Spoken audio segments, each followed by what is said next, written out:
Hello students, welcome back to Shweta Pareek nursing academy. तो आज हम लोग मिडवाइफरी पढ़ेंगे। तो मिडवाइफरी में मेनली प्रेगनेंसी रिलेटेड इश्यूज हम लोग पढ़ते हैं। तो जो प्रेगनेंसी में डिलीवरी के पहले जो कॉमन सीरियस कॉम्प्लिकेशंस है दैट इज़ ब्लीडिंग। तो आज का हम लोग का जो टॉपिक है that is antepartum haemorrhage, means bleeding before the delivery of baby, that is serious complications in antepartum period, means antenatal period में जो सबसे सीरियस कॉम्प्लिकेशंस है उसी को हम लोग आज पढ़ेंगे। तो उसी का जो टर्म है दैट इज एंटीपार्टम हेमरेज। तो हम लोग देखेंगे कि एंटीपार्टम हेमरेज किसे कहते हैं। तो यहाँ पर मैंने डेफिनेशन लिखा है, bleeding from or into the genital tract occurring from 20th week of pregnancy and before delivery of the baby। तो जो भी ब्लीडिंग हो रही है वो जेनाइटल ट्रैक्ट से या जेनाइटल ट्रैक्ट में, ठीक है, ब्लीडिंग आपका 12th वीक ऑफ प्रेगनेंसी के बाद में और before of the delivery of the baby के पहले जो ब्लीडिंग हो रही है उसे ही हम लोग एंटीपार्टम हेमरेज करते हैं, ठीक है। तो समटाइम्स बुक में 24 वीक्स में भी लिखता है, ठीक है, 24 वीक्स आफ्टर, मतलब 24 वीक्स ऑफ जेस्टेशन के बाद में, ठीक है। तो 5 और 6 मंथ दोनों, समटाइम्स क्या होता है सेकेंड टाइमेस्टर में भी ब्लीडिंग हो जाए तो उसे भी हम लोग क्या कहेंगे, एंटीपार्टम हेमरेज ही कहेंगे। अगर 6 मंथ के बाद आती है दैट इज थर्ड टाइमेस्टर, तो सेकेंड एंड थर्ड दोनों में अगर कभी भी ब्लीडिंग होती है दैट इज एंटीपार्टम हेमरेज, ठीक है। तो यहाँ पे अगर आपका क्वेश्चंस कभी आ जाए ऑब्जेक्टिव में कि 20 वीक्स है या 24 वीक्स, तो आप लोगों को 20 वीक्स ही डालना है, ठीक है, क्योंकि 20 वीक्स आप लोगों का कितना हो जाता है 5 मंथ्स से ही स्टार्टिंग होता है, ठीक है। तो इसका जो जनरल मीनिंग यही है कि वो ब्लीडिंग जो कि 20 वीक्स ऑफ जेस्टेशन के बाद में और डिलीवरी के पहले अगर ब्लीडिंग हो जाए प्रेग्नेंट मदर को तो उसे हम लोग एंटीपार्टम हेमरेज कहेंगे, ठीक है। तो ये जो मेनली जनरली एपीएच जो है, ठीक है, इसका शॉर्ट फॉर्म है एपीएच, ठीक है। तो एपीएच मेनली एसोसिएटेड होता है increase risk of preterm labour and fetal growth restriction, ठीक है। तो अगर पीरियड के पहले, मतलब कि फुल जेस्टेशन होने से पहले ही अगर ब्लीडिंग होना स्टार्ट हो जाए तो उसका जो सबसे मेन रिस्क होता है, रिस्क बढ़ जाता है कि फीटल ग्रोथ नहीं हो पाएगा, ठीक है। जो उसका अगर जेस्टेशन कंप्लीट नहीं हुआ, ब्लीडिंग होना स्टार्ट हो जाए तो उसका ग्रोथ रिस्ट्रिक्ट कर जाएगा, that is fetal growth restriction, ठीक है। और साथ में डिलीवरी प्री टर्म होने की ज़्यादा चांस है, जेस्टेशन से पहले ही डिलीवरी हो जाएगी। तो ये इसका दो मेन क्या है, इंक्रीज रिस्क है, ठीक है, एपीएच का। तो बात होता है कि एपीएच में कितना अमाउंट ऑफ ब्लड जो है वो मतलब कि मदर के बॉडी से बाहर आता है, तो दैट इज 300 ml, ठीक है। 300 ml और एबव अगर ब्लीडिंग मतलब मदर प्रेग्नेंट मदर्स से बॉडी से बाहर हो गई है तो उसे जनरली हम लोग एपीएच कहेंगे, ठीक है। तो बात करते हैं इसका इंसिडेंस की, that is 3 to 5% of all cases. तो जितने भी प्रेगनेंसी रिलेटेड कॉम्प्लिकेशंस है उसमें जो इसका इंसिडेंस रेट है दैट इज 3 to 5% केस में ऐसा ये कंडीशन देखने को मिलता है। अदर इज टाइप, तो type simple one and complicated one, ठीक है, 2 टाइप्स है, सिंपल एंड कॉम्प्लिकेटेड। तो जो इसका टाइप्स है that depends upon its causes, ठीक है। तो जो कॉजेज होगी सिंपल टाइप ऑफ एपीएच की, simple type of antepartum haemorrhage की, दैट इज लोकल कॉज, ठीक है। तो जो सिंपल है वो लोकल जो भी कॉजेज हैं उसी के कारण ये सिंपल टाइप ऑफ एपीएच होता है। तो जो लोकल कॉज है दैट इज वेजाइनल ट्रॉमा और इन्फेक्शंस। तो जो भी वेजाइना, सर्वाइकल कंडीशंस या यूट्रस से रिलेटेड जो भी कंडीशंस होगी वो लोकल क्या होगा, इसका कॉजेज होगा, और that related to simple type of, ठीक है।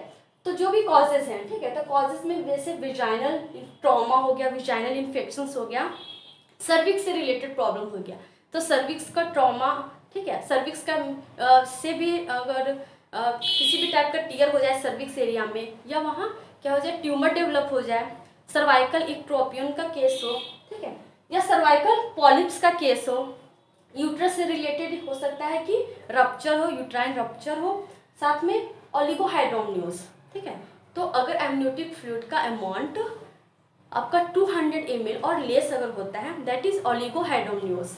तो अगर एमनियोटिक फ्लूइड का अमाउंट भी बहुत कम है, तो that is also one type of क्या कॉजेज ऑफ एपीएच, ठीक है। साथ में PPROM means pre term pre rupture of membrane, ठीक है। तो this are common local causes, ठीक है, in simple type of APH, ठीक है। तो सिंपल टाइप जो होगा, ये सब रीजन के कारण जो भी एपीएच होगी उसे हम लोग सिंपल एपीएच कहेंगे, ठीक है।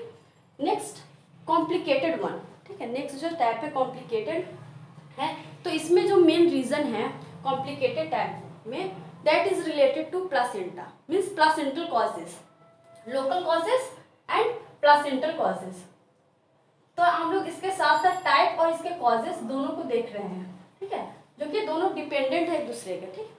तो प्लासेंटल कॉजेज में फर्स्ट वन इज एब्रप्सियो प्लासेंटा, ठीक है, and placenta previa and fossa previa. तो ये 3 कंडीशन है जो कि मैंने पिछले क्लासेस में वीडियो में ये सारे का मैंने डिफाइन किया बनाया है, ठीक है। तो इसे हम लोग डीपली में नहीं पढ़ेंगे, ठीक है। तो इसका रीजन में आपका प्लासेंटल कॉजेज होगा एब्रप्सियो प्लासेंटा, प्लासेंटा प्रीविया और भासा प्रीविया, ठीक है। अब हम लोग इसके इन्वेस्टिगेशंस पे बात करते हैं, ठीक है, कि कैसे हम लोगों को इसका केसेस कंफर्म हम लोग करेंगे। तो confirmation of cases of APS is mainly done by physical examination, history and with USG reports, ठीक है। तो यूएसजी रिपोर्ट्स मेनली 2 टाइप्स का होता है, ठीक है, transvaginal USG and trans abdominal USG, जो भी अल्ट्रासाउंड रिपोर्ट होंगे, ठीक है, उससे मेनली साथ में फिजिकल एग्जामिनेशन भी करना होगा, जिससे कि कंफर्म हम लोग कर पाएंगे इसके केसेस को, ठीक है। साथ में इसका इन्वेस्टिगेशंस में सीबीसी भी होगा, जिसमें कि मेनली कंप्लीट ब्लड काउंट में मेनली हीमोग्लोबिन और हिमेटोक्रिट वैल्यू देखेंगे, ठीक है। तो हिमेटोक्रिट जो वैल्यू होता है दैट इज प्लाज्मा वैल्यू, ठीक है। प्लाज्मा का हम लोग वैल्यू देखते हैं, होल ब्लड में कितना प्लाज्मा का परसेंटेज है, ठीक है। तो हिमेटोक्रिट वैल्यू, हीमोग्लोबिन परसेंटेज, ये सब देखते हैं सीबीसी में। अदर देन दिस पीटी, ठीक है, prothrombin time, APTT and fibrinogen levels, these are some investigations of antepartum hemorrhage. Now we will see its management. तो अगर एपीएच का कंडीशन हो और पेशेंट में सिग्निफिकेंट ब्लीडिंग हो, तो that creates obstetric emergency condition. तो इस टाइप के कंडीशन में सबसे पहले पेशेंट का हिस्ट्री टेकिंग करना जरूरी है, including obstetric history, medical history and surgical history. उसके बाद में असेसमेंट, ठीक है, इनिशियल असेसमेंट में मदर का वाइटल्स, ठीक है, और हिमेटोक्रिट लेवल, अगर हीमोग्लोबिन या इन्वेस्टिगेशंस जो भी अगर हो रखा है तो ठीक है, अगर नहीं हुआ इन्वेस्टिगेशंस तो इन्वेस्टिगेशंस के लिए पहले सेंड करना है। इसके अलावा जो भी असेसमेंट होगा that is mother's abdominal assessment, ठीक है। मदर्स का जो एब्डोमिन असेसमेंट करेंगे टू असेस पेन, ठीक है, any type of tenderness of the uterus and tenderness के साथ में किसी भी टाइप का देखेंगे हार्डनेस तो नहीं है, ठीक है। समटाइम्स क्या होता है पेन, एब्डोमिनल पेन होगा और उसके साथ में जो यूट्रस होगा that is too much hard, ठीक है, तो उस चीज़ को असेस करना है। इसके साथ में फीटल का सर्विलेंस भी करना जरूरी होगा, FHR देखना जरूरी होगा, फीटल का हार्ट साउंड देखना जरूरी होगा कि फीटल वेल बीइंग है या नहीं। समटाइम्स कार्डियोटोकोग्राफ, ठीक है, CTG भी यूज़ किया जाता है 27 वीक्स ऑफ प्रेगनेंसी के पहले, बाद में, ठीक है, after 27 weeks of pregnancy sometimes CTG कार्डियोटोकोग्राफ भी यूज किया जाता है फॉर फीटल सर्विलेंस। तो इसके बाद में हिस्ट्री टेकिंग हो गया, असेसमेंट हो गया। इसके बाद में जो मेन मैनेजमेंट आता है that be categorised into two, that first one is expected management and second one is active management. तो जो भी एक्सपेक्टेड मैनेजमेंट होगा उसे हम लोग 37 वीक्स के पहले करेंगे, बिफोर 37 वीक्स, ठीक है। और जो एक्टिव मैनेजमेंट होगा ये आफ्टर 37 वीक होगा। तो एक्सपेक्टेड मैनेजमेंट में जो इसका एम होता है एक्सपेक्टेड मैनेजमेंट का, that is to continue pregnancy of mother for fetal maturity, ठीक है, क्योंकि एंटीपार्टम हेमरेज है तो या तो सेकंड ट्राइमेस्टर या थर्ड ट्राइमेस्टर में ब्लीडिंग हो सकती है। तो उस ब्लीडिंग के साथ में प्रेगनेंसी को कंटिन्यू करना ताकि फीटस जो है उसका वेट गेन हो और वो मैच्योर हो जाए, that enough we can deliver the baby, ठीक है। इसके बाद में जो एक्सपेक्टेड मैनेजमेंट है उस टाइप के मदर या उस टाइप के केस के लिए मेनली किया जाता है जिसका किसी भी टाइप की एक्टिव ब्लीडिंग, बहुत ही सीवियर एक्टिव ब्लीडिंग ना हो, जिसका हीमोग्लोबिन लेवल मोर देन और इक्वल टू 10 ग्राम हो, ठीक है, percent, and haematocrit level is 30%। तो उस पेशेंट के साथ में ये एक्सपेक्टेड मैनेजमेंट हम लोग करते हैं, ठीक है। तो जो इसमें हम लोग इम्प्लीमेंटेशन करते हैं that is bed rest, patient को बेड रेस्ट प्रोवाइड करते हैं, इन्वेस्टिगेशंस सेंड करते हैं and inspections of the vulval pads. तो एग्जामिन करके हम लोग असेस करना है कि 5 मिनट्स में कितना जो पैड्स है वो कितना गीला हो रहा है, ठीक है। तो वल्वल पैड्स को इंस्पेक्ट करना है, साथ में अगर हीमोग्लोबिन ब्लीडिंग ज़्यादा हुई है सीवियर दैट, तो हम लोग ब्लड को ट्रांसफ्यूज करना है। And last one is Cusco examinations to exclude any type of cervical and vaginal erosion, ठीक है। तो किसी भी टाइप का अगर हम वेजाइनल या सर्वाइकल कोई इरोजन हुआ है तो उस टाइप से हम लोग कोस्को एग्जामिनेशन करके देखना है, ठीक है। तो that all included under expected management. Next is active management. तो एक्टिव मैनेजमेंट में जो होगा दैट इज आफ्टर 37 वीक्स। तो 1/3 of the cases of APH caused by placenta previa, ठीक है। तो 1/3 जो केसेस होता है वो ड्यू टू प्लासेंटा प्रीविया के कारण होता है। तो अगर प्लासेंटा प्रीविया का कंडीशन हो, ठीक है, कोई भी USG रिपोर्ट में ये कंफर्म हो चुका है कि दैट इज प्लासेंटा प्रीविया, तो placental edge, if placental edge is less than 2 centimetre, ठीक है, अगर 2 सेंटीमीटर से कम हो प्लासेंटल एज, ठीक है, तो उस समय क्या होगा, प्लान फॉर सिजेरियन सेक्शन। उस समय अगर उसका प्लासेंटल एज, जो भी प्लासेंटा प्रीविया में क्या होता है, प्लासेंटा आपका lower segment of the uterus में आ जाता है और ओस को, सर्वाइकल ओस को कवर करता है। तो उसका अगर प्लासेंटल एज आपका 2 सेंटीमीटर से कम होगा then plan for caesarean section. If placental edge is 2 to 3 centimetre away, 2 से 3 सेंटीमीटर दूर हो प्लासेंटल एज सर्वाइकल ओस से, ठीक है, जो भी है ये आपका 2 सेंटीमीटर, तो कहाँ से, सर्वाइकल ओस से। प्लासेंटा का एज अगर 2 सेंटीमीटर से और 3 सेंटीमीटर से दूर हो तब हम लोग विजाइनल डिलीवरी प्लान कर सकते हैं, ठीक है। तो this are active management of APH, ठीक है। तो इसको हम लोग मेनली इसका जो मैनेजमेंट है that is expected management and active management.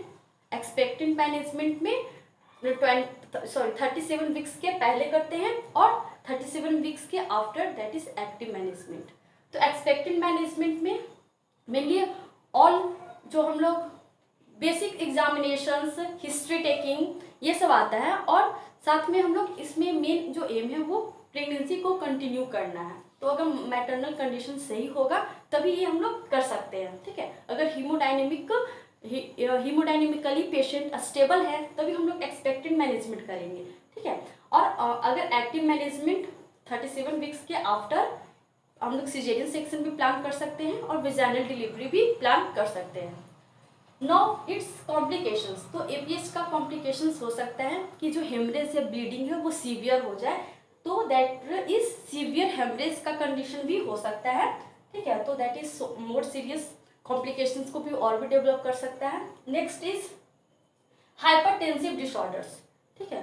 तो एपीएच होने के बाद, ठीक है, ब्लीडिंग होने के बाद में हो सकता है कि मदर का रिस्क है वो इंड्यूस्ड आपका हाइपरटेंसिव डिसऑर्डर्स उन्हें हो जाए, ठीक है। तो जो भी प्रेगनेंसी इंड्यूस्ड हाइपरटेंशन है एपीएच के कंडीशन में वो इसका रिस्क और भी इंक्रीज हो जाता है।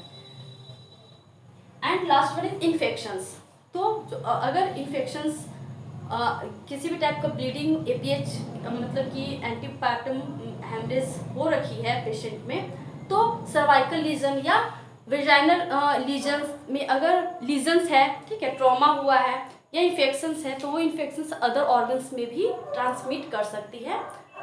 तो कॉम्प्लिकेशन है, ये 3 कॉम्प्लिकेशंस है मेनली, ठीक है, severe haemorrhage, hypertensive disorders and infections. तो this is all about APH, ठीक है, antepartum haemorrhage. If students, if you have any problems regarding this, you can comment me on comment section, in comment section, and I hope कि आपको ये session समझ में आ गया होगा, ठीक है। If this video is helpful to you all, please like share subscribe my channel. Thanks for watching.